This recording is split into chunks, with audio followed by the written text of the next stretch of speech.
میرے لیے درخت ہمیشہ سے بہترین استاد رہے ہیں۔ میں ان کی عزت کرتا ہوں جب وہ رہتے ہیں جنگلوں میں اپنے قبیلوں اور خاندانوں کے ساتھ، لیکن میرے دل میں ان کی عزت بڑھ جاتی ہے جب میں دیکھتا ہوں کسی تنہا کھڑے درخت کو۔ وہ ہوتے ہیں اکیلے لوگوں کی طرح، عظیم تنہا لوگ۔ ان کی بلند ترین شاخوں سے دنیا سرسراتی ہوئی گزرتی ہے۔ ان کی جڑیں لامکاں میں پیوست ہوتی ہیں، لیکن وہ خود کو ان میں سب میں کھو نہیں دیتے۔ اپنی ساری زندگی کوشش کرتے ہیں اپنے قوانین کے تحت چلنے کی، خود کو اپنے اصل قدم تک پہچاننے کی۔ کیا زیادہ مثالی اور مقدس ہوگا ایک خوبصورت مضبوط کھڑے درخت سے؟ اور جب ایسے درخت کو کاٹا جاتا ہے تو اس کے گول تنے میں تم اس کی تاریخ پڑھ سکتے ہو، اس کے سالانہ دائرے، اس کے زخم، ساری تکلیف جو اس نے دیکھی، اس کی بیماریاں اور خوشیاں، سب وہاں رقم ہوتا ہے۔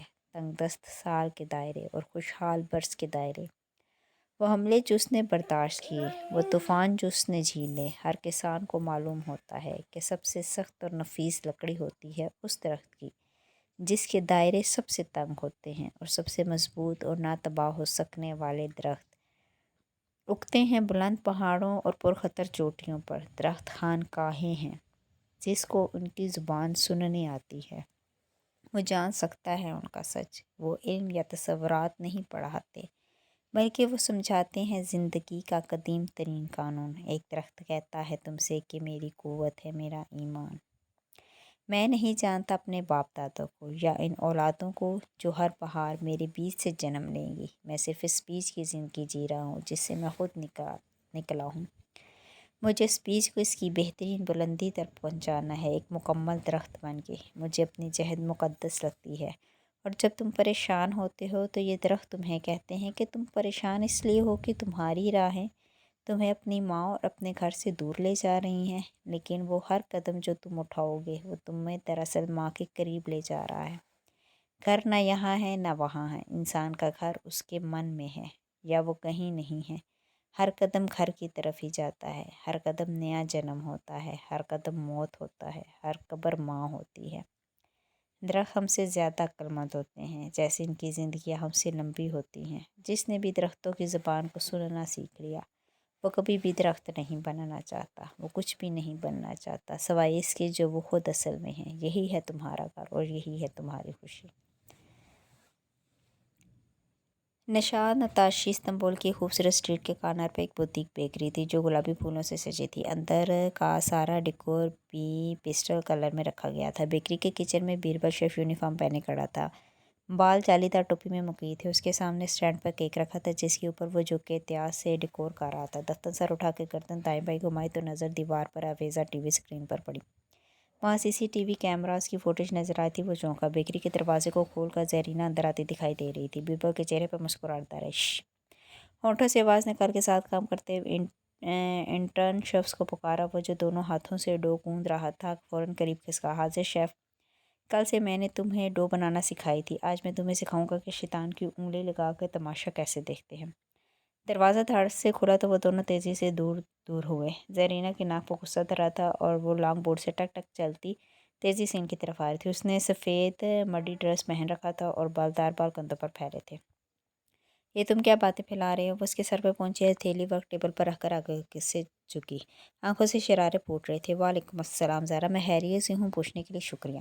بظاہر کیک پر جھکے بیربل نے سر اٹھا کے اسے دیکھا اور مسکرایا۔ بیربل، مجھے غصہ نہ دلاؤ۔ وہ اس کی طرف جھک کے ورگرائی۔ سچ سچ بتاؤ، ماہر کس کے ساتھ انوالوڈ ہے؟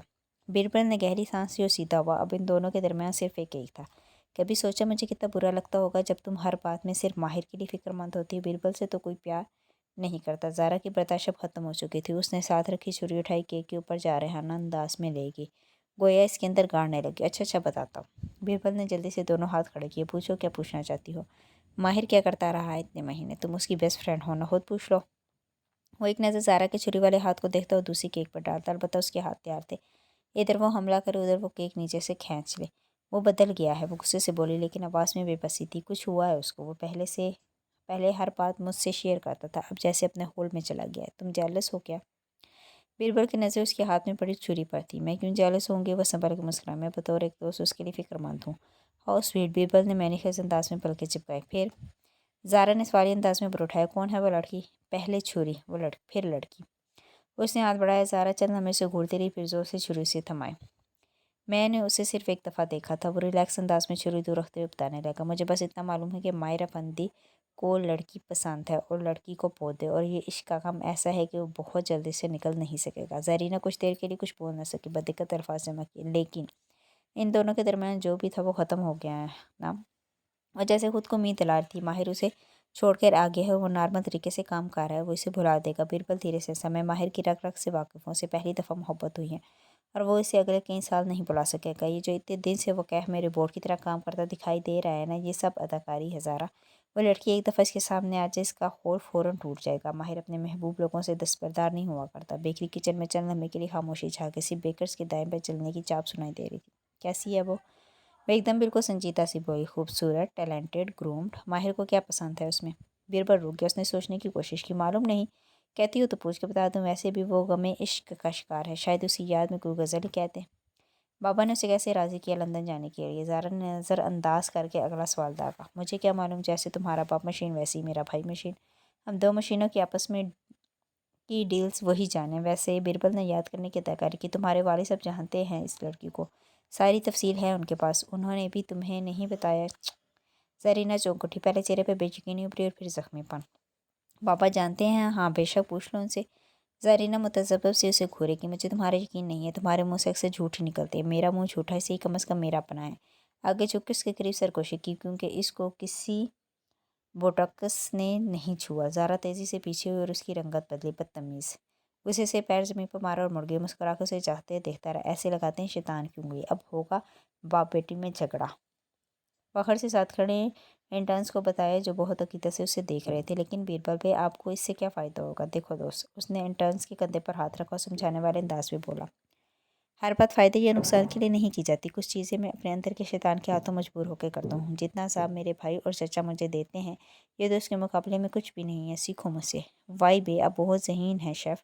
वो दांत कोस के बोला। बीरबल ने मुस्कुरा कर उसे देखा और फिर उसे ख्याल आया, ऐसा सच बताऊँ, तुम लोगों ने भी मेरे नाम तो नहीं रखे हुए? अल्लाह अल्लाह, आप कोई माहिर भाई जैसे बात थोड़ी हैं जो हम आपसे तंग हों। हम तो आपको सिर्फ शेफ़ या पैट्रॉन बॉस कहकर पुकारते हैं। मुस्कुरा के बताया तो बीरबल के चेहरे पर मुस्कुराहट बिखर गई। उसकी बेकरी का माहौल इतना दोस्ताना और हंसी मजाक वाला था कि उसे यकीन था यहाँ कोई इसका नाम नहीं रख सकता। माहिर को बस हर एक पर शक करने की आदतें हूँ। वह सर झटक के दस्ताने उतारने लगा। मैं ज़रा एक दो से मिलने जा रहा हूँ, पीछे काम देख लेना। इंटर शेफ़ का कंधा थपका और बाहर निकल गया। शेफ़ ने उसे जाते देखा और जब वो चला गया तो उसने मुस्कुरा के फ़ोन निकाला और व्हाट्सएप पर बेकरी के वर्कर्स का ग्रुप खोला, जिसमें बीरबल नहीं था। उसकी उंगलियां मैसेज टाइप करने लगी।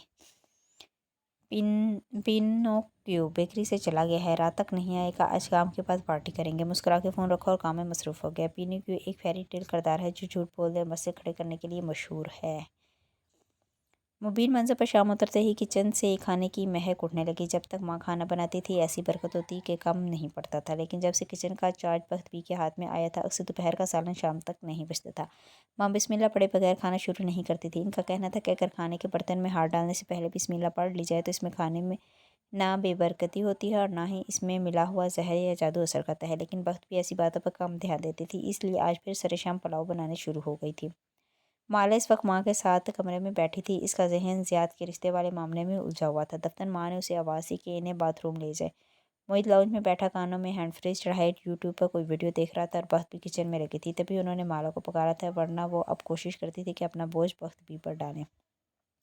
माला इनके पुकारते ही फ़ौरन से उठ खड़ी। जितना माँ उसको कम से कम काम कहने की कोशिश करती थी, इतना वो उनके कामों के लिए सबसे पहले खड़ी होती थी। बात सिर्फ फर्माबरदारी की नहीं थी, वो माँ को किसी दूसरे पर नहीं छोड़ सकती थी। जिस दिन से माँ बीमार हुई थी, माला के लाउड शोर में खौफ सा बैठा था कि किसी दिन वो अचानक से कमरे में दाखिल होगी और माँ गिरी हुई मिलेगी। इनके सर से खून बह रहा होगा। ये खौफ उसे रात में एकदम से जगा दिया करता था। वो उठ के चेक करती, माँ गिर तो नहीं गई, हालांकि माँ आराम से सो रही होती थी। इन्हें बाथरूम में छोड़ के वो बाहर आई तो मोबाइल बज रहा था। Ziyad calling. उसके चेहरे पर एक खूबसूरत मुस्कुराहट बिखर गई। उसने एयरपोर्ट्स के कानों में लगाए और कमरे से बाहर निकल आई। माँ को भी बाथरूम में कुछ वक्त लगना था और उसे ऊपर स्टूडियो से कुछ सामान भी उठाना था। कुछ सोचा अपने तमहीद की चंद फिक्रों के बाद वो नरमी से पूछने लगा। उसकी आवाज़ सुनते ही जीने चढ़ने लगी। खुले बाल शानों पर बिखरे थे और चेहरे पर मुस्कुराहट थी। वो बहुत दिन बाद खुश और मुतमईन नजर आई थी। सोच रही हूँ, स्टूडियो पर अंधेरा पड़ा था। माला ने स्विच बोर्ड पर हाथ मारा तो सारे में रोशनी बिखर गई। ज़ियाद ने उसकी ज़िंदगी में भी ऐसे ही रोशनी की थी। कितना वक्त लेंगी सोचने में? वो गहरी सांस लेकर बोला, जैसे थक गया। वो हल्का सा हंसी। मुझे कोई इतराज़ नहीं है, बस माँ को अभी अकेला नहीं करना चाहती मैं, अभी शादी की बात कर भी नहीं रहा। हम शादी तब करेंगे जब आंटी मुकम्मल तौर पर सेहतयाब हो जाएंगी इंशाल्लाह। आपकी अम्मी कैसी हैं? वो उनकी हैरत पूछते हुए कैबिनेट के सामने बैठी और उनके दरवाजे खोलने लगी। उसे सुबह रेस्टोरेंट ले जाने के लिए चंद पेंटिंग्स टूल्स चाहिए थे जो इन्हें कैबिनेट्स में रखे थे। अजीब और सरार सी बीमारी लगी इनको। कशमाला वो उदास हुआ। मेरी अम्मी ने एक बहुत मुश्किल ज़िंदगी गुजारी है। मेरे अबू काफ़ी ज़ियाद ने रुख के अल्फाज का चुनाव किया, काफ़ी सख्त थे। इनको अम्मी शुरू दिन से ही नहीं पसंद थी क्योंकि अम्मी खूबसूरत नहीं थी। अरे आंटी इतनी ग्रेसफुल हैं वो, ऐसे नाकियों से वाकई हैरत थी। अम्मी सांवली थी और अबू का रंग गोरा था। बस वो हमारी सोसाइटी की खूबसूरती के मैार पर पूरी नहीं उतरती थी। हालांकि सांवला रंग तो इतना खूबसूरत होता है, सिर्फ सो आज के दौर में भी कोई कलर शेमिंग कर सकता है क्या? और फिर माएँ तो होती ही खूबसूरत हैं। मगर मेरी माँ को हमेशा से बदसूरती का ताना मैंने इनकी ज़ात बहुत कम्प्लेक्स में चली गई, लेकिन उन्होंने अब्बू की हर अच्छी बुरी बात बर्दाश्त की मेरे लिए। मैं अम्मी की ज़िंदगी में तमाम खुशियों का महवर हूँ। अम्मी और अब्बू की मैरिड लाइफ से मैंने सीखा है कि बीवी की इज़्ज़त सबसे ऊपर होती है, और मैंने बहुत पहले फ़ैसला कर लिया था कि मैं अपनी बीवी पर कभी तनकीद नहीं करूँगा। उसका दिल नहीं दिखाऊंगा, उसको इज़्ज़त और मर्तबा दूंगा जो उसको मिलना चाहिए। वो रिकॉर्ड ठहर ठहर के नरमी से बोला, कशमाला मैं आपको कभी हर्ट नहीं करूँगा, वो आपको हर्ट करेगा। वो नार्सिसिस्ट है, पीटर पेन सिंड्रोम, वो लड़का जो कभी बड़ा नहीं होता। कैबिनेट खोलते हुए वो रुकी। एक आवाज़ जहन में गूंजी थी, अंदरूने लाहौर की गलियां और टूटी हुई खताई की खुशबू ने सर झटका। सब शादी से पहले कहते हैं कि वो बीवी को हर्ट नहीं करेंगे, लेकिन करते हैं। आप मुझे आजमा लें, क्यों ना हम फौरी शादी के बजाय कुछ अर्से एक दूसरे को जानने में गुजारें। कोई इंसान कितनी अदाकारी कर सकता है। मैं जैसा अब हूँ वैसा ही रहूँगा। फिर याद आने पर बोला, हाँ मैं थोड़ा सा तल्ख हूँ, मैं चीज़ों को तनकीदी नज़र से देखता हूँ। मेरे अबू के रवैये ने शायद मुझे ऐसा बना दिया है, लेकिन आपने मेरी इस्लाह करनी है हमेशा। कभी मेरी कोई बात बुरी लगे तो आप मुझे बताएंगी और मैं इस आदत को ख़त्म कर लूँगा। मुझे सच बोलने वाले कभी बुरे नहीं लगते। वो हल्का सा मुस्कुराई और बाजू बढ़ा के कैबिनेट में पीछे पीछे रखा एक बॉक्स निकाला, फिर उसे अपने सामने फर्श पर रख के खोला। उसके अंदर मटियाले सफ़ेद जॉगर्स रखे थे जिनके गुलाबी तस्मे थे। माला ने धीरे से उंगलियां जॉगर्स पर फेरी। ये उसके थे किसी ज़माने में। उसके लबों पे उदास सी मुस्कुराहट बिखर गई। कहाँ से चले थे, कहाँ पहुँच गए थे आप लोग? कल आज हम आपको अपना जवाब सुना देंगे। वो जगह से उठा के उलट पलट करके देखने लगी। सारे फैसले हो चुके थे। ज़ियाद की आवाज़ एकदम खिल उठी। वाकई मैं अम्मी को बताता हूँ, बहुत खुश होंगी। उसने फ़ोन रखा और प्यार से इस जॉगर को हाथ में उठाए देखने लगी। फिर महसूस हुआ इसके अंदर कुछ है, शायद जराब। उसने हाथ डाल के बाहर निकाला तो एक खड़खड़ाता हुआ प्लास्टिक का खाली पैकेट था। उसे ये पैकेट याद था। वो मुस्कुरा दी, बल्कि उसे वो दिन आज भी याद था जब उसने ये पैकेट इस जॉगर में डाला था। और फिर माँ वो करंट खा के उठी। माँ बाथरूम में थी, वो इन्हें भूल गई थी। ओ खुदाया! वो तेज़ी से बाहर भागी। धुंध अंदर धुंध सीने फलांगे और नीचे लाउंज में आई। मोहित इसी तरह हैंडफोन चढ़ाए वीडियो में मगन था। बस भी किचन में प्याज फ्राई होने के शोर में उलझी थी। माला बदहवासी से दौड़ती कमरे में आई और तेज़ी से दरवाज़ा खोला। दरवाज़ों के पार वाले मंजर उसे हमेशा खौफजदा करते थे। दरवाज़ा खुलता चला गया। उसका बेडरूम नजर आया सामने। बाथरूम के दरवाजे के सामने माँ फर्श पर गिरी हुई थी। एक लम्हे के लिए अपनी जगह से हिल नहीं सकी। शाह, खौफ और मोह मुंजमद होगी। माँ फर्श पर गिरे गिरे उठने की कोशिश कर रही थी। चेहरे पर शदीद दर्द के आसार थे। उसे देखा तो उसी तकलीफ से बोली, माला बेटे कहाँ चली गई थी? मैंने तुम्हें इतनी आवाज़ें दी। उसने चीख रोकने के लिए दोनों हाथ मुंह पर रख लिया। हाथ कांपने लगे थे। एक लम्हे के लिए वो बोध बन गई। ये सब कैसे हुआ? माँ को बाथरूम में भूल गई थी। उन्होंने उसे आवाज़ें दी, लेकिन जब वो नहीं आई तो इस बूढ़ी औरत ने खुद बाहर आने की कोशिश की। वो व्हील चेयर पर बैठे और उसे बददिक्कत चलाते बाथरूम से बाहर आई, लेकिन कमरे के फर्श पर कालीन के मुड़े हुए हिस्से की वजह से उनका पाँव रपट गया और वो व्हील चेयर से औंधे मुंह गिर पड़ी। गिरते गिरते उन्होंने साथ रखे सोफे का सहारा लिया, जिससे वो मुंह के बल गिरने से बच गई। अब अपने वजन के बायस इनसे उठा नहीं जा रहा था। इनके चेहरे पर बेबसी थी, तकलीफ थी। माँ, मेरी माँ! उफ! वो एकदम रोने लगी। फिर तेज़ी से इनके पास से इनका चेहरा दोनों हाथों में ले। क्या वो ठीक थी? क्या उनका खून निकल रहा था? वो इनको उठाने के बजाय ये देख रही थी। समझ में नहीं आ रहा था कि क्या करे। ना मेरी बेटी, ना रो। माँ उसे रोते देखकर परेशान होगी। तुम रोगी तो मेरा दिल दुखेगा। तुम्हारी गलती नहीं है। मगर वो नफ़ी में सर हिलाते रोई जा रही थी। उसने कंधे से थाम के माँ को ऊपर उठाने की कोशिश की, लेकिन वो उनका वज़न नहीं सहार सकती थी। ज़हन कदरे जागा तो ज़ोर से चलाते हुए मोहित को आवाज़ देने लगी। मोहित, कैफ, सलीम, जल्दी आओ। वो घर के सारे मर्दों को आवाज़ दे रही थी। चंद लम्हे में सब दौड़े चले गए। मोहित, बख्बी, सलीम, सब ने भाग के माँ को सहारा दिया और ऊपर सोफे पर बैठाया। मोहित जल्दी से इनके पैर और टांगे चेक करने लगा। मौज़ाना तौर पर इनके सिर्फ पैर में मोच आई थी। कोई बड़ा नुकसान नहीं हुआ था, लेकिन वो रोई जा रही थी। मुसलसल नफ़ी में सर हिलाते हुए माँ अपनी तकलीफ भूलकर परेशानी से उसको देख रही थी। मेरी बेटी, तुम ना रो, तुम्हारी गलती नहीं है। लेकिन उसे मालूम था कि ये सब इसकी गलती है। इतने महीने से खौफ सा दिल में बैठा हुआ था। ऑपरेशन के बाद अस्पताल के कमरे का दरवाज़ा खोल के अंदर दाखिल होगी तो अंदर का मंजर कैसा होगा? वो कभी अपने कमरे का दरवाज़ा खोल के दाखिल होगी तो माँ को किसी बुरी हालत में देखेगी। बंद दरवाज़ों के पीछे के मंजर उसे हमेशा डराते थे। वो इनका साया बन के इनके साथ रहती थी। आज भी इन्हें कैसे भूल गई। माला तुम्हारी गलती नहीं है, मैं भी हेडफोन लगाए हुआ था वरना सुन लेता। मेरी गलती है। मोहित भी परेशानी से कहता उसको चुप करवाने लगा, लेकिन वो माँ के कदमों में नीचे बैठी उनका हाथ था। मैं सर झुकाए रोई जा रही थी। मैं आपको दोबारा कभी नहीं भूलूंगी माँ, वो ज़ेरेला बड़बड़ा रही थी। बेटे मैं ठीक हूँ। माला यार शुक्र करो, कोई नुकसान नहीं हुआ, सदका दो, रोना बंद करो बस। मोहित अब के उसे डिपटा, लेकिन वो सर झुकाए मुसलसल रो रही थी। मोहित नहीं समझ सकता था कि उसका कर्म क्या था, और ना ही माही। माही समझती थी कि वो बदनसीब है क्योंकि माँ से दूर है और उनकी बीमारी में उनकी खिदमत नहीं कर पा रही। दुनिया सिर्फ माँ की बीमारी के वक्त उसके पास मौजूद औलाद को देखती है, लेकिन माँ की सेहत के दिनों में कौन उनके पास था और कौन उन्हें छोड़ के चला गया था, ये सिर्फ औलाद को याद रहता है। ये उसे याद था। माँ को शायद भूल गया हो। माएँ भुला देती हैं, लेकिन उसे याद था। उसे मालूम था कि अब उसे क्या करना है। बंद दरवाजे के पीछे नज़र आने वाले इस मंजर ने सारे फैसले करवा दिए थे। सर यार, इस्तांबुल की वो ऊंची अपार्टमेंट बिल्डिंग इस रात मसनूई बत्तियों से रोशन कर दी गई थी। टॉप फ्लोर के डुप्लेक्स पेंट हाउस के अंदर चाकों तो स्याह सफ़ेद लॉन्ग रूम में जर्द बत्तियाँ जली थी। ओपन किचन में फैजी खानम काम करती दिखाई दे रही थी और लॉन्ग रूम के एल शेप स्याह सोफे पर माहिर बैठा था। उसने दोनों पैरों की कैंची बना के मेज़ पर रखी हुई थी और गोद में कुशन के ऊपर लैपटॉप रखे हुए था। सफ़ेद शर्ट की आस्तीनें कोहनियों तक मोड़े रखी थी और बाल माथे पर बिखरे थे। कुछ देर पहले ऑफिस में आया था, लेकिन लिबास तब्दील किए बगैर यहाँ बैठ गया था। उसे रात की तन्हाई और खामोशी में ये वीडियो कॉल करनी थी। पीछे आतिशदान के ऊपर शेल्फ पे रखी एक मोमबत्ती जा रही थी, डार्क रोस्ट कॉफ़ी की महक वाली मोमबत्ती। लेकिन माहिर फरीद इस वक्त खुशबू से बेनियाज अपनी सारी तवज्जो स्क्रीन पर मरकूज़ किए हुए था। वहाँ एक सफ़ेद अपार्टमेंट के किचन का मंजर नजर आ रहा था और सामने छोटे बाप कट वाली माही बैठी थी। उसका चेहरा भी वैसे ही संजीदा था और उब्रू हफ्की से इकट्ठे हुए या शायद नदामत से, अपनी बहन को बताए बगैर उसके दुश्मन से बात करने की नदामत। लॉन्ग टाइम माही, वो नरमी से बोला था। माही ने गहरी सांस ली। जी लॉन्ग टाइम। और फिर उसे याद आया। वो कदरे आगे झुकी और उसकी आंखों में भगोड़ झांका। जब हम पहली दफ़ा मिले थे तो आप अकेले नहीं थे माहिर साहब, आपके साथ आपकी महबूबा भी थी। वो कहाँ गई? माहिर के चेहरे पर उदासी मुस्कुराहट बिखरी। हमारे दरमियान जुदाई आ गई। आपने उसे छोड़ दिया? नामुमकिन। वो हल्के से शाने झुका के रह गया। सच कह रहा हूँ, छोड़ दिया उसे। फिर तवक्कुफ से बोला, मैं तुमसे मिलने वैनकूवर आऊँगा। माही ने इस्तंबी से उसे देखा। आपको जो पूछना है वीडियो कॉल पे पूछ सकते हैं, इतनी दूर आने की क्या ज़रूरत है? मैं वो बातें सुनता हूँ जो कहीं नहीं जाती। अगर मुझे वीडियो कॉल पे जवाब मिल जाते तो मैं कश्माला का ड्राइवर ना बनता। यह आपने बहुत गलत किया। माही के माथे पर बल पड़े। एकदम से सब याद आया था। आपने मेरी बहन को बहुत बड़ा धोखा दिया है। जानता हूँ गलत किया है, मगर क्या करूँ? हल्के से कंधे उचकाए। मुझे अपनी बहन को ढूंढना था। आपकी बहन के बारे में हम कैसे जान सकते हैं? यह तो मुझे नहीं मालूम, लेकिन तुम जानती हो। मैंने तुम्हें उसकी तस्वीर भेजी है। वो 2 साल पहले लापता हुई थी, जब वो 9 साल की थी। मैंने आपकी भेजी हुई तस्वीर देखी है, लेकिन मैंने इसे कभी नहीं देखा, ना इसका नाम सुना है। मैं वाकई नहीं जानती। तुम्हें याद आ जाएगा आहिस्ता आहिस्ता। जब मैं जानते ही नहीं तो मुझे याद कैसे आएगा? मुतज़ब्ज़िब सी थी। इस आदमी को बात समझ में क्यों नहीं आ रही थी? वैसे वो तो से पूछने लगी, हलाल लापता कैसे हुई थी? माहिर के चेहरे पर एक साया से लहराए। लोग कहते हैं वो मार गई है। मेरा दिल नहीं मानता। शायद लोग दुरुस्त कहते हों और आप डैनियल में हों।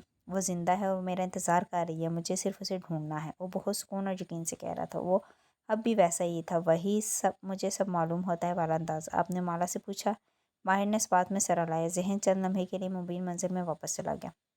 जिस रोज़ माला के ऊपर लिफ्ट में किसी ने हमला किया था, उस रोज़ घर आने के बाद जब वो शादी में जा रही थी, माही ने उसे रोका था। क्या बात है? कामदार लिबास में मलबूस लड़की झुमका दुरुस्त करते हुए कार में बैठी थी। उसने पुकारा तो रुक के उसे देखने लगी। वो किसी ऐसे ही मसरूफ़ लम्हे में उसे पूछना चाहता था जब वो ज़्यादा गौर ना कर सके। ये बच्ची कौन है? मोबाइल पर हलाल की तस्वीर दिखाई। मुझे नहीं पता कौन है। कश्माला ने अजनबी से तस्वीर देखी। क्या आपने इसको देखा था? ये स्लोन में लिफ्ट के आसपास थी। माला ने चुप के गौर से इस तस्वीर को देखा, फिर नफ़ी में सर हिलाए। उसके चेहरे पर शनासाई की कोई नमक ना थी। नहीं तो मैंने इसे कभी नहीं देखा। वैसे ही किसी बच्ची की होगी। मुझ पर हमला किसी आदमी ने किया था और दरवाज़ा खोल के अंदर बैठ गई। माही ने आंखें खोली। वो इस्तांबुल में अपने अपार्टमेंट में बैठा था। सामने लैपटॉप पे माही नजर आई थी। चंद लम्हे के लिए भी मुबीन मंज़िल में वापस जाना दिल को कितना अच्छा लगा था। मैंने कश्माला से पूछा था। वो सिलसिला कलाम जोड़ते हुए बोला, जिस दिन उस पे लिफ्ट पर किसी ने हमला किया था, मगर वो नहीं जानती थी किसी ने। वो हमला आपने किया था और वो लाइटर माही का लेजा तफ्तीशी था। माहिर फरीद ने बहुत जब से गहरी सांस ली, मुठ्ठियां भेजी।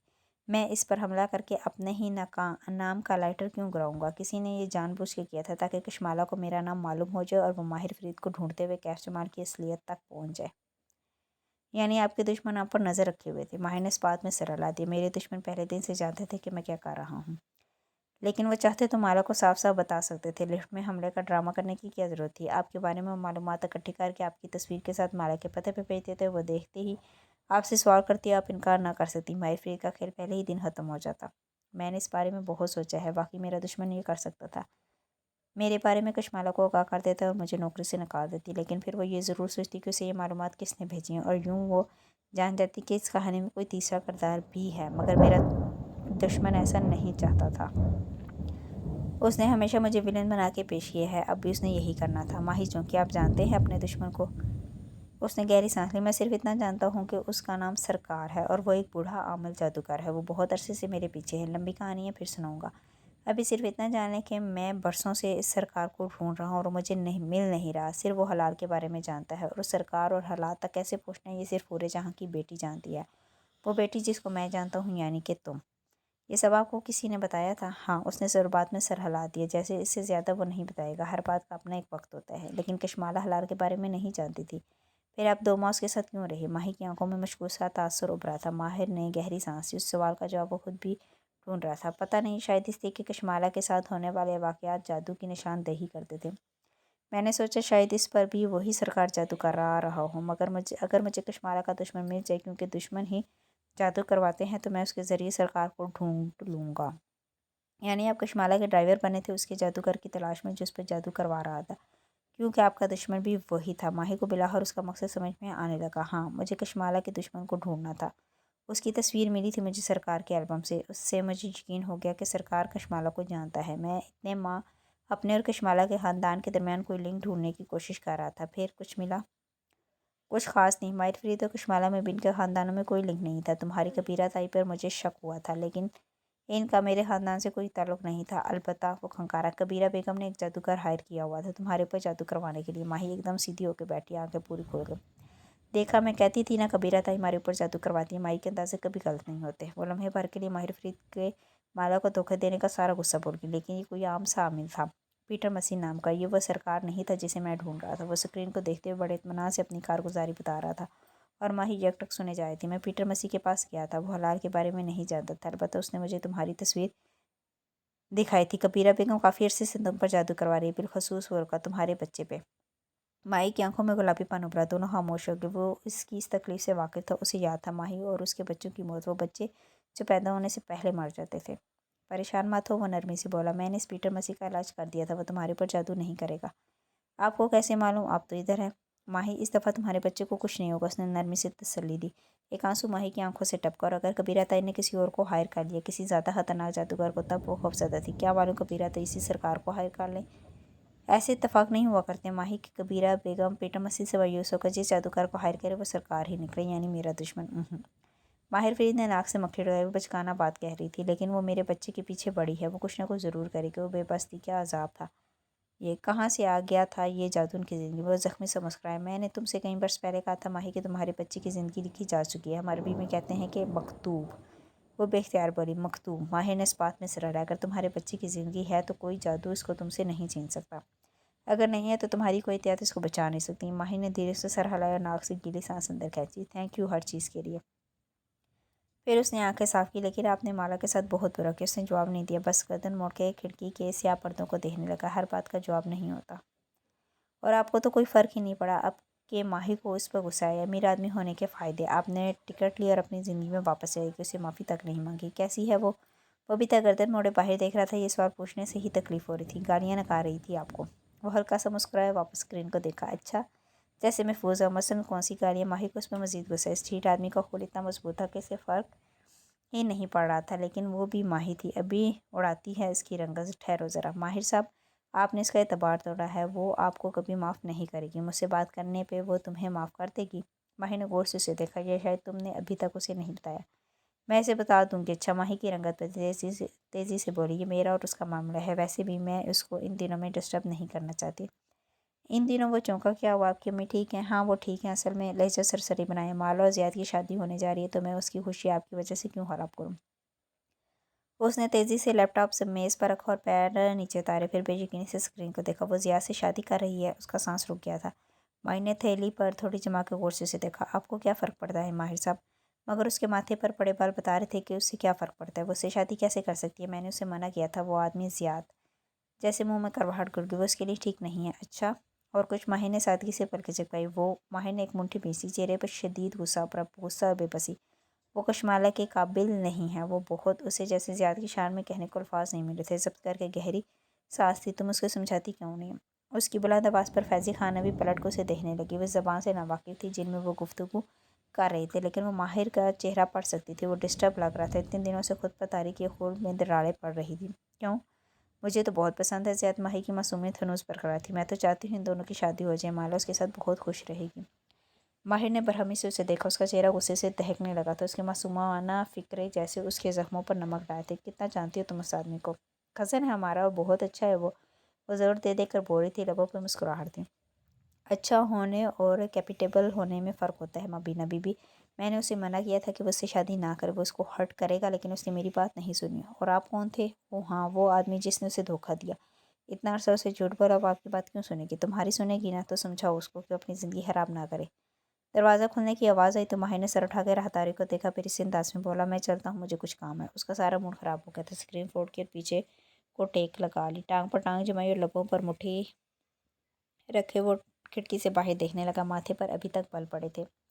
بیربل زیر لب کچھ گنگناتے ہوئے راہداری سے آتا دکھائی دیا۔ اسے دیکھا تو چہرہ کھل اٹھا، شیطانی مسکراہٹ لبوں پر بکھر گئی۔ ماہر بے کا موڈ کیوں خراب ہے؟ مسکرا کے ایل شیپ صوفے کے دوسرے کنارے پر بیٹھا، یقیناً تمہاری محبوب چیز یعنی پیسوں کا نقصان ہوا ہوگا۔ بکو مت، وہ جھڑک کے بولا تو بیربل کے لب او میں سکڑے، چہرے پر ہمدردی بھر گئی۔ لگتا ہے نقصان لیراز میں نہیں ہے، ڈالرز میں ہے۔ ماہر نے جواب نہیں دیا، بس ابرو بھنچے باہر دیکھتا رہا۔ بیربل نے غور سے اسے دیکھا۔ بات ہوئی کشمالہ کی بہن سے؟ ہوں، اسے کچھ نہیں یاد۔ میں نے پہلے ہی کہا تھا، لیکن نہیں، ماہر بے کبھی غلط نہیں ہوتی، اور میں تو وہ زیاد سے شادی کر رہی ہے۔ وہ ایک دم بے بسی بھرے غصے سے بولا تو بیربل ٹھٹک کے رک گیا۔ اسے سیاق و سباق سمجھنے میں چل میں لگی۔ کون زیاد؟ پھر یاد ہے، اچھا وہ ٹال ڈارک اینڈ ہینڈسم۔ ہینڈسم نہیں ہے وہ؟ بیربل کی مسکراہٹ گہری ہوگی۔ اس نے بازوؤں کا تقویٰ بنا کر پیچھے ٹیک لگائی اور فیضی خانم کو پکارا، فیضی خانم، چولہا دیکھیں، کچھ جل رہا ہے۔ ماہر نے جیسے سنا ہی نہیں، بڑبڑاتے ہوئے باہر دیکھتا رہا۔ البتہ فیضی خانم بھاگتی ہوئی آئی اور تعجب سے بیربل کو دیکھا۔ میں تو کچھ نہیں پکا رہی، آپ کو کہاں سے اسمیل آ رہی ہے؟ بیربل نے مدمزہ ہو کر انہیں دیکھا۔ سارا ٹیمپو ہی توڑ دیا۔ کاش اب تھوڑی عقل مند ہوتی، لیکن پھر ہمارے پاس کیوں ہوتی؟ جائیں کام کریں۔ اور انہیں جانے کا اشارہ کیا۔ ماہر اپنی جگہ سے اٹھ کر کھڑکی کے سامنے جا کھڑا ہوا۔ دونوں پہلوؤں پر ہاتھ رکھے وہ شدید مضطرب نظر آ رہا تھا۔ میں نے کیا کہا تھا زارا؟ بیربل نے تصور میں اپنے کزن کو مخاطب کیا اور کالر کھڑکایا، پھر مسکرا کے اٹھا اپنے بھائی کے ساتھ جا کھڑا ہوا۔ وہ جس سے بھی شادی کرے تمہیں کیا؟ وہ آدمی اس کے قابل نہیں ہے۔ وہ باہر نظر آتی سیاہ پانی اور کنارے پر کھڑی کشتیوں کو دیکھ کر تکلیف سے کہہ رہا تھا، کیا ثبوت ہے تمہارے پاس؟ تم صرف اپنی جیلسی میں ایک آدمی کو برا ثابت کرنے پر تلی ہو۔ میں جیلس نہیں ہوں۔ اس نے سر جھٹکا، نظر آ رہا ہے۔ بیربل نے تن سے اسے دیکھا، لیکن اس آدمی میں مسئلہ کیا ہے؟ کماتا نہیں ہے، اخلاق کا برا ہے، ریپوٹیشن خراب ہے۔ ایسا کچھ نہیں ہے، بس پب کی بولا تو آواز ہلکی تھی، بس وہ ماہر کو سمجھ نہیں آیا کہ وہ کیا کہے۔ وہ جھنجھلا سا گیا، بس وہ اس کے جیسا نہیں ہے، تھوڑا تلخ ہے، ہر چیز پر تنقید کرتا ہے، وہ اس کے ساتھ کیسے رہے گی؟ بس اتنی سی بات؟ وہ سنجیدگی سے کہتا اس کے سامنے، ہر انسان کے اپنے پرسنالٹی ایشو ہوتے ہیں ماہر، تمہارے بھی ہیں۔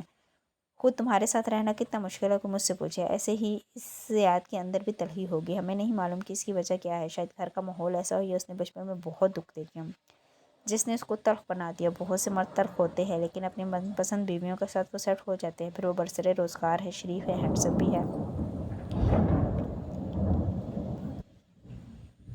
ہینڈسم نہیں ہے وہ؟ ماہر فرید نے انگلی اٹھا کے تنبیہ کی تو بیربل کے چہرے پر مسکراہٹ اوپر آئی۔ وائی بے، یہ لڑکی پہلے کیوں نہیں ہے تمہاری زندگی میں؟ میں روز تمہاری ایسی جلتی ہوئی شکل دیکھتا اور میرے دل کو سکون ملتا۔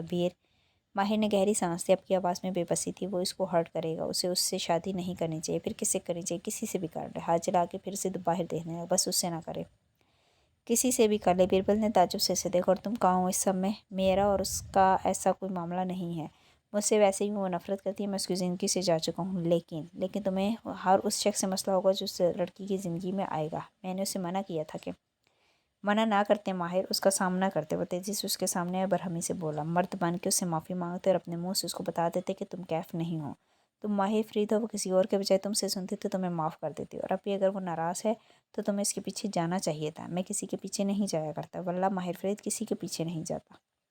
بیربل نے غصے سے دونوں ہاتھ اٹھا کے نیچے کرائے۔ ایک زمانہ تھا جب تم اسی طرح غرور سے کہتے تھے تم کسی کے پیچھے نہیں جاؤ گے، ماں کے بھی نہیں، حلال کے بھی نہیں، کیونکہ تم نفرت کرتے تھے حلال سے۔ اس کی آواز بلند ہونے لگی۔ ماہر کے دل پر کسی نے ہاتھ ڈالا۔ وہ یکٹک اپنے چھوٹے بھائی کو دیکھے گیا جو اس کو غصے سے دیکھتے ہوئے ہاتھ اٹھا اٹھا کے کہہ رہا تھا، تم ماہر، تم نفرت کرتے تھے حلال سے، تمہیں یاد ہے؟ نہیں، مگر مجھے یاد ہے، اور آج تم اسی حلال کے لیے دنیا کے ایک ملک سے دوسرے ملک تک بھاگ رہے ہو۔ शायद अपना गिल्ड ख़त्म करने के लिए। कल को तुम यही कशमाला के साथ भी करोगे। तुम यहाँ अपने गुरूर में रहना कि तुम उसके पीछे नहीं जाओगे। लेकिन गैस वॉट, उसकी आवाज़ धीमी हुई और लेजा मज़ीद तरह। हर इंसान बीरबल के फैज़ी खानम नहीं होता जो माहिर, जो वो माहिर फरीद की बात मानने का पाबंद हो। वो क्यों माने तुम्हारी बात? उसे अच्छा बंदा मिल रहा है, वो कर लेगी शादी। और अगर तुम मर्द बन के उसके पास नहीं जा सकते और उससे माफ़ी मांग के उसको ये नहीं कह सकते कि तुम उसके इश्क में गिरफ्तार हो, तो फिर तुम्हें उसको इसके हाल पे छोड़ देना चाहिए। वो ज़ियाद से शादी करे या ज़ियाद के बाप से। तुम अपने आप को उस लड़की से दूर रखो। उंगली उठाकर उसने बड़े भाई को तंबी की। उसकी ज़िंदगी ज़ियाद नहीं तुम खराब कर रहे हो। तुम माहिर खामोशी से सुन रहा था। बीरबल ने उंगली नीचे कराई, गहरे गहरे सांस लेकर अपना गुस्सा कम करने की कोशिश की। मेरी बात मानो, इस लड़की को भूल जाओ। तुम बस मशीन की तरह काम करो और पैसा बनाओ। पैसा आएगा हमेशा तुम्हारे काम, सिर्फ पैसा। इस स्ट्रीट रिपोर्ट को समझाना बेकार था। बीरबल मुड़ा और तेज तेज कदमों से चलता हुआ सीढ़ियों की तरफ बढ़ गया। फिर वो रात गए तक अपने कमरे से नहीं निकला। वो माहिर से नाराज़ था और उसे इंतज़ार था कि कब उसका भाई उसे मनाने आएगा। माहिर अमूमन उसको मनाने के लिए पैसे का सहारा लेता था। खामोशी से उसके दरवाजे पर आता और एक क्रेडिट कार्ड रख कर चला जाता। बीरबल को शऊरी तौर पर इसी कार्ड का इंतजार था। करीबन घंटे बाहर बाद माहिर फरीद ने उसका दरवाज़ा बजाया। वह बेड पर लेटा फ़ोन देख रहा था। बस खफकी से चेहरा उठा के देखा। माहिर चौखट पर खड़ा था। उसके हाथ में कार्ड नहीं था, अलबत्ता कंधे पर छोटा बैग था। मैं 2 दिन के लिए जा रहा हूँ। कहाँ? पूरे जहाँ की बेटी से मिलने, सादगी से बताया तो बीरबल ने गहरी सांस ली। यानी इस तकरीर के बाद भी वो हलाल की लाहासिल तलाश में वैनकोरो जा रहा था। वो कशमाला मुबीन से दरपरदार हो चुका था। वो उसको नहीं समझा सकता था। उसने बस इस बात में सर हिला दिया, वापस फ़ोन को देखने लगा। माहिर बाहर निकल गया। अपार्टमेंट में खामोशी छा गई। उफ बीरबल, उसने अपने सर पर चपत रसी। क्या ज़रूरत थी इतना बोलने की? अब तुम्हारी सच्चाई तुम्हारे खर्च उठाएगी क्या? उसे माहिर के कार्ड ना रखने का गम सता रहा था। अपने कमरे में सोई कशमाला मुबीन की आंख एक झटके से खुली। वो डर के एकदम उठी। जल्दी से टेबल लैंप जलाया। कमरे में जर्द रोशनी फैली तो कदर सुकून आया। वो तेज़ तेज़ सांस लेती खुद को नॉर्मल करने लगी। उसने आज फिर एक ख्वाब देखा था। हालांकि वो आयतुल कुर्सी पढ़ के सोई थी, लेकिन फिर भी बहुत भयानक ख्वाब आया था। वही सफ़ेद बालों वाला अजीब सा आम ज़मीन पर बैठा था। उसके सामने तस्वीरें और पुतले रखे थे। वो एक पुतले के अंदर सुइयाँ चबो रहा था। हर सुई के अंदर जाते ही पुतले के अंदर से खून निकलने लगता। वो आमिर के कंधे के पीछे से झुककर इस पुतले को देख रही थी। यकायक पुतले में ज़ियाद की छवि आने लगी। उसके सामने अब ज़ियाद लेटा था। उसकी आंखें बंद थी और उसके जिस्म में जगह जगह से खून निकला था। आमिर ने कदम उठाए और एक कागज़ सामने रखा। फिर कलम की निब ज़ियाद सुल्तान के खून में डुबो डुबो कर उस चकोर कागज़ पर कुछ लिखने लगा। ख्वाब में भी मालो को मालूम था कि वो तावीज़ लिख रहा है, मगर बदहवासी से ज़ियाद को देख रही थी। उसका बंद आंखों वाला चेहरा सफ़ेद पड़ा था और होंठ नीले। आगे क्या वो उसे नहीं याद, लेकिन मामिल उसका चेहरा इतना सनाशा क्यों लगता था, जैसे उसकी शक्ल किसी से मिलती हो। उसने बेख्तियार झरझरी ली। फिर साइड टेबल पर रखा ग्लास उठाया और घटाघट पानी पी गई। और तब उसे ख्याल आया कि उसने पानी पीने से पहले बिस्मिल्लाह नहीं पढ़ा। जल्दी से बिस्मिल्लाह अव्वल व आखिर पढ़ा, लेकिन दिल में कहीं एक सुई सी चुभी थी, जो किसी भी आमिल की जादुई सुई से ज़्यादा तकलीफदार थी। उसे बैठे बैठे कुछ याद आया था। उसने धीरे से सर बैठ कर से लगाई और हाथ उठाकर अपनी उंगलियों के पोरों को देखा। एक ज़माना था जब वो इन पर तस्बीह पढ़ा करती थी। माही और माँ के साथ इनकी जाए नमाज पर बैठ के सर पर दुपट्टा लपेट के तस्बीह पढ़ती थी। वो ज़माना कहाँ खो गया? रिस्क की दौड़ धूप ने वो सब क्यों बुला दिया? ये तो माँ की बीमारी की तरह माँ को खोने के खौफ से शुरू की जाने वाली तस्बीह और अज़कार थे। ये तो इसतराब की नमाज़ें और दुआएं थी। वो अमन के दिनों की नमाज़ें कहाँ गई? वो खुशियों पर शुक्राने की तस्बीहात कहाँ गई? उसने उंगली के पोरों पर पढ़ना चाहा, लेकिन आदतें छूट जाएं तो जिस्म गैर आरामदा हो जाता है। दिमाग वो काम करने नहीं देता। उसका दिल अचाट सा हो गया। वो सोने की दुआ पढ़ के वापस लेट गई। शायद जागर्स और इस प्लास्टिक के खाली पैकेट ने उसे बहुत कुछ याद दिला दिया था।